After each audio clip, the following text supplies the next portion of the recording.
Hi and welcome back to the interview series, and we've got another interview lined up today with Salma Shah, and she's gone on her own journey on facing her fear over being in front of the camera. She's actually a personal branding coach, and she's different to many others because her background is in psychology. So she has created 12 archetypes.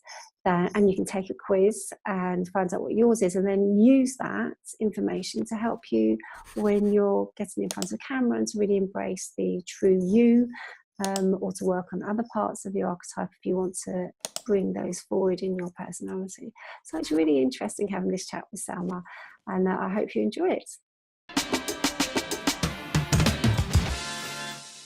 Do you think that understanding your archetype is going to help us when we show up on camera, when we're making our videos? Would that help us find our on-screen personality, if you like? Absolutely, yes, because when you know what your archetype is, and you know your archetype is your authentic natural self, it sort of helps you to just, step into it. And then once you know what that is, you're more comfortable because you're not faking it, you're just being yourself. But you're being yourself from a more conscious, aware perspective rather than thinking. Actually, if anything, it stops you thinking too much and just kind of coming out and being natural. Yeah, because I think maybe sometimes we behave in a way we think we're supposed to behave, and maybe by knowing our archetype, then it gives us permission that it's okay, that this is actually who we are.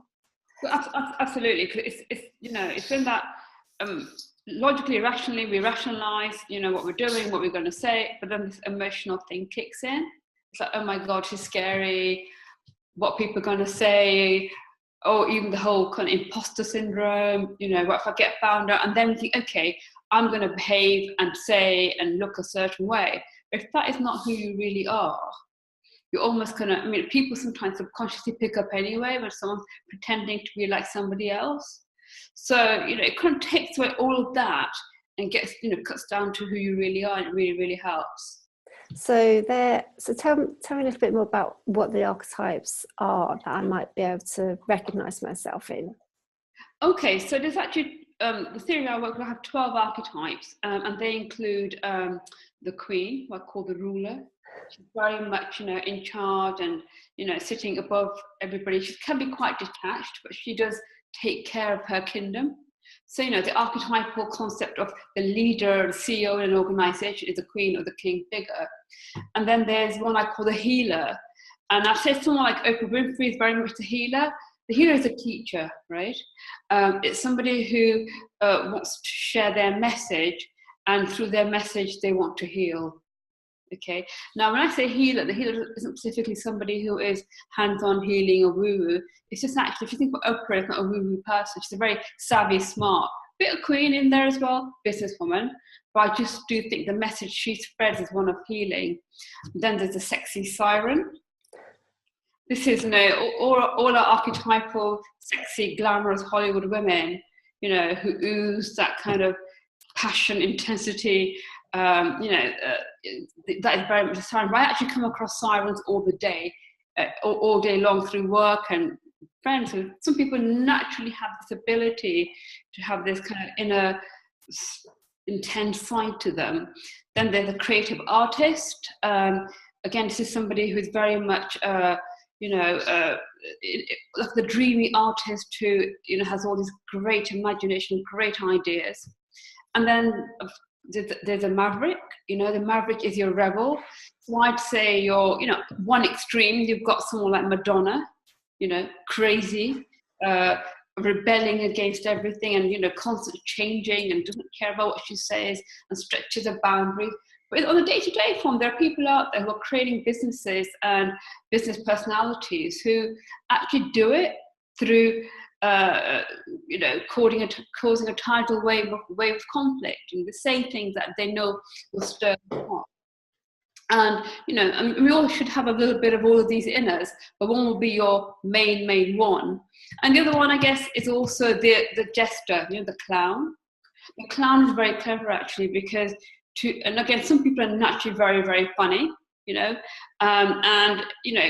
humor is a great tool. If you are naturally funny, my goodness, you should use it, because through by being funny, you firstly you cause a disconnect, because when someone is funny, they may say something shocking, or they kind of get a reaction. So if you want to build your brand around being a jester, it's very, very good to do so if you're naturally funny. But at the same time, they can ease the tension in a room through being funny, right? Yeah. So just as another one, then there's the princess. This is somebody who really believes in, it's the innocent princess, if anything. She believes in goodness everywhere. She just sees the best in people. Again, in Princess Diana, I'm afraid, was the archetypal princess. She believed in the I know.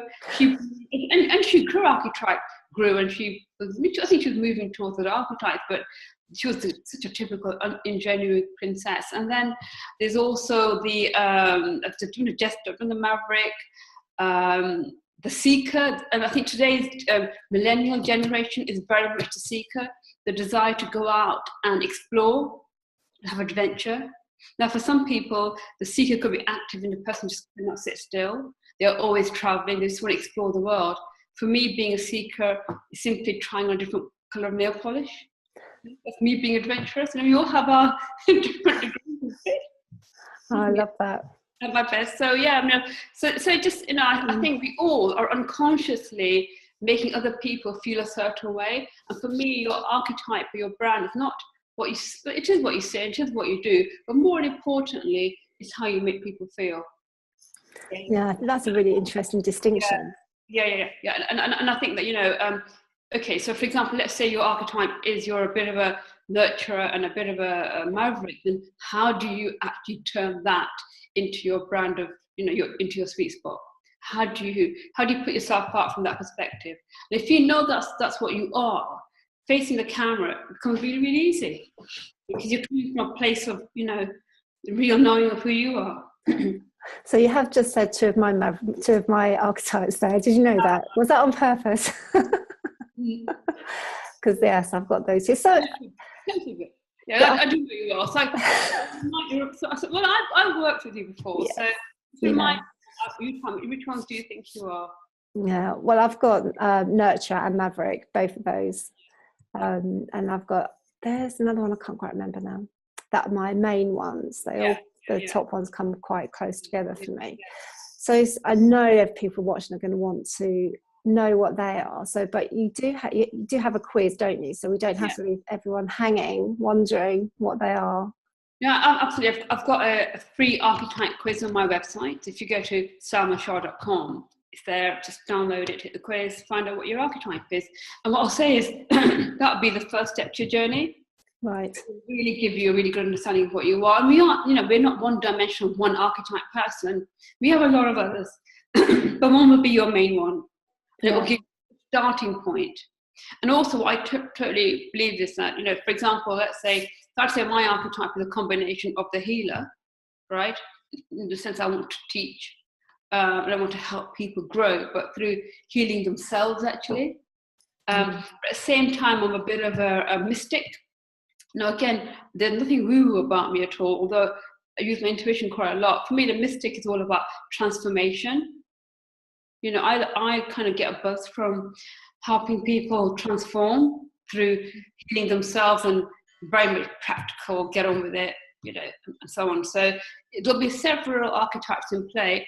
There's not an awful lot of siren, but once in a while, I'm sticking them out there. We all have, So it's about recognizing which combinations are working for you. And also, I think sometimes there could be some archetype that we're resisting, and what we resist is also what we need more of. Right, that's interesting. You're going into a deeper level now, absolutely. But I think if you're going to put yourself out there, recognize what your archetype is. That's your strength, right? And that's what's going to make you unique and allow you to be different from everybody else out there. Yes, I think that's what's important, is that when someone is coming on to start doing video content, is that they need to feel that they're not just copying someone else, and that they have got that confidence to know, okay, well, this is, I'm not naturally a jester, for example, but I am, I am more of a nurturer. So I'm going to, I'm going to embrace that in the way that I come across on camera and how I'm turning up. in videos.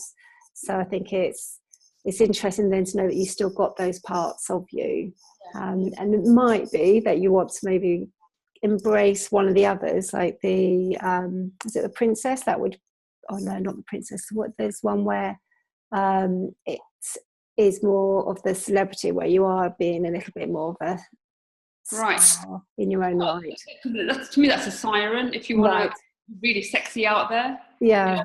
I think Angelina Jolie, as I'm seeing her face as I say it, yeah. and then there's the queen, you know, regal, I'm in charge, and then there's also the challenger. So the challenger archetype is somebody who is out there fighting with purpose. Right. Okay, I know a few of those. And I meet a lot of these. Actually, it's interesting. I looked at the stats behind my quiz. 50% of my audience were challengers. It tells me something. You know, a lot of people that are coming and doing it. So the challenge is very much, you know, and typically the challenger is somebody, there's some purpose in them that's driving them forward. How have you found your own personal journey getting in front of camera? You know what, I'm still asking myself, am I really doing this, right? Like, yeah, thanks, Justina. On a scale of 0 to 10, 0 is absolutely love it, I'm out there, love being looked at, love all this kind of stuff. 10, terrified, I was at the 10 scale. Okay, you know, but I think my logical head knew that if I was going to build my business, I was going to put myself out there. Video is a really, really great way to connect with my audience. My emotional head was saying, "Oh my goodness, you know, you're not blonde, you're not size 6, and you never will be. You can't do yourself." You know, all that stuff was happening. And I think for me, to be fair, it's talking to you. You kind of, because you're so nurturing, just kind of put me at ease. And I found myself saying yes in my logical head, and then letting my emotional fear catch up with itself. What you were saying about, I'm not a size 6, and everyone has that. We all have this this self-judgment over, well, you know, I'm too this, I'm too that, and it's really easy to let that hold you back. So it's complete credit to you that you embrace that. I think it's also, for me, it was kind of, you know, when it comes to courage, okay, you won't see me bungee jumping, right? But but for me, it was find the courage to do this. And I also felt this, you know, I want to be a role model to my clients.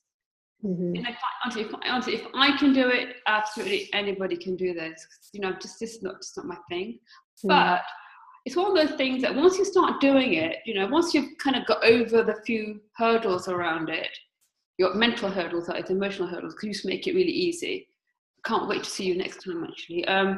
It's kind of sort of like it. It's quite enjoyable, and I'm really proud of myself. But what I'll also say is that, you know, I think there's a lot of messages out there about, you know, people. Okay, there's different camps, but there's one camp is, you know, you've got to be yourself, go on there without any makeup on, and be the real you. Well, you know, I'm afraid you ain't ever going to see me here without makeup on. Okay, that's not me.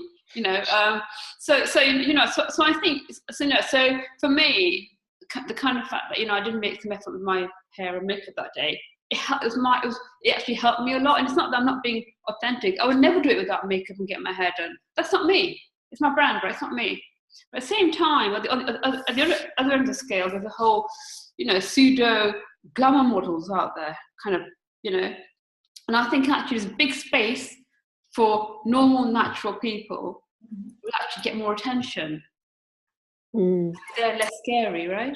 I always say is it has to be the way you turn up in your videos has to be in alignment to the brand and the subjects and what you're talking about. So if you are creating a series of vlogs about, you know, life behind the scenes with Salma, then you would see that. You may have that, but when it's your forward-facing, you know, business profile and it's the brand, then you need to show up how people are expecting you to show up. And And that's the decision that you've made in the way that your brand is looking. Yeah. Having those highly polished videos is part of that brand. Absolutely. I think you've got to do what works for you, right? Yes, that's you it. Put any barriers up and don't, go kick the barriers away. Say, okay, well, whatever works for you, do what works for you. Don't think about following the rules that everyone says you've got to follow. Be your own, make your own rules about it. Yeah. It's a shame to not do it at all. So I just think it's a massive opportunity. Because of your knowledge in psychology, the way that we are communicating now all the time with video, I always say it accelerates everything that you want to do, because you've got this direct communication with the viewer, and you immediately, people start to feel like they know you, however you're showing up on video. So, I mean, psychologically, how does that work? Why do we have that reaction to when we watch videos, that we feel that familiarity? Yeah, because you're kind of you're fulfilling every sensory perception, from visual, auditory, the way you look, the way you feel, the way you look, the way you sound will resonates with your audience. So you'll be creating emotional connections a lot faster and a lot deeper, right? And it's a bit like there'll be your people who won't be interested in you, but there will definitely be people who will. I think it's a real fast track to building your community. It's a real fast track to creating that trust. Yeah. And if you're doing this by being authentically yourself, back to my archetypes again, you're going to create the trust with the right audience for you, that you can then sustain and maintain, right? If you're being fake, most likely you're going to burn out, or you're going to say, do you know what, I've just created another trap for myself. Because you can't keep that up forever, right? Yeah, absolutely. For me, it starts off being your natural self in the first place. But also, again, of course, allow yourself to not be an expert from day one. I can't compare myself to Marie Forleo today. We are all in different parts of our journey, but you've absolutely got to give it a go and put yourself out there. And talking about people like that, what is important to know, like you said, is that they are at different parts of their journey. But if you look back, and the beauty of YouTube is that you can look back at the early day videos that whoever it is that you admire has created, and you can see, actually they did start off on their sofa with their laptop, using just their webcam camera, and that. So we can't compare ourselves. We should never compare ourselves to other people anyway. What human nature is, you do, right? Yes. And who knows what journey they've been on. Yeah, exactly. But for me, I think there's some fantastic role models out there as well. We can take the best of what they're doing and learn from them. But it is your own experience of it. And I think also you've got to just really enjoy it. Because if you're not enjoying it, it will come across. Yeah. So, Salma, tell me, how did you get started in your own business? Oh my goodness! So this is quite a few years ago. I was working in corporate. So degree was in psychology. When I graduated, it's a long story now. So when I graduated, I sort of drifted into the tech sector, and I can't even switch a laptop on and off. So I was not technical, but I was very much in roles that were customer facing. Right, where I was always working with the customer side of the equation. So having been in this sector for quite a long time, I had a pretty good career, nice lifestyle, almost a lifestyle trap, but I was in a gilded cage, right? Where, nice house, nice car, nice holidays, nice spa retreats. Oh, how I miss them. However, there's an itch to go and do something else. So, to cut a long story short, I met a coach who coached me, and having had lots of long conversations, I decided to start my exit strategy plan. So I started working on my business that I have today while I was still in tech. And because I didn't need the money from my business, because I already had my corporate job, I was doing it purely for pleasure. And my coaching, as it was then, really started to grow. I started to get myself into magazines and got a call from the odd TV company, and things were beginning to start happening. So a time came when I left my corporate job and dived in and started doing my own thing. Now, I've been working for myself since 2006, and there's been different permutations of it. But the one thing that has always stayed and I've enjoyed doing the most is the kind of work I'm doing today. So it's taken me a while to fine tune what I really, really love doing. But this is totally it. But yes, I've been working by myself for quite a while. That's amazing that now you've come to a point now where the business that you have around you currently is the one that's making your heart sing. Or, I mean, I've been running personal branding workshops for at least since 2006, and when I was running these workshops, magic used to just happen in the room. You know, I would be in my zone. It'd be fantastic. And it was just kind of, it didn't feel like work. You always say that. I was in the flow, as they say.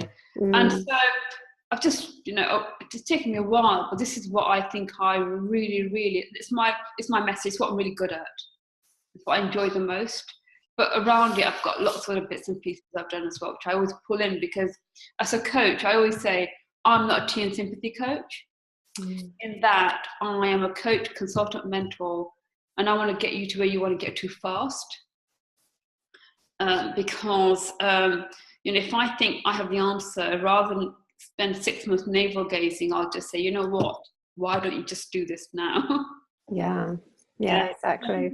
Intuitively, I'm using different ways of working, coaching, mentoring, consultancy in one session to get results. Yeah, which is at the end of the day what we all want. So to get going. Yeah.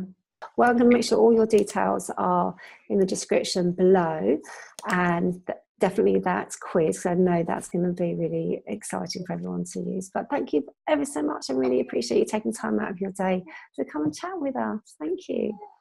Go take the quiz, come back and tell us what you found out about your archetype. If you found this video interesting, please give it a thumbs up and subscribe, because there's more interviews like this coming and other content which is going to help you get your business and your brand on video and in YouTube.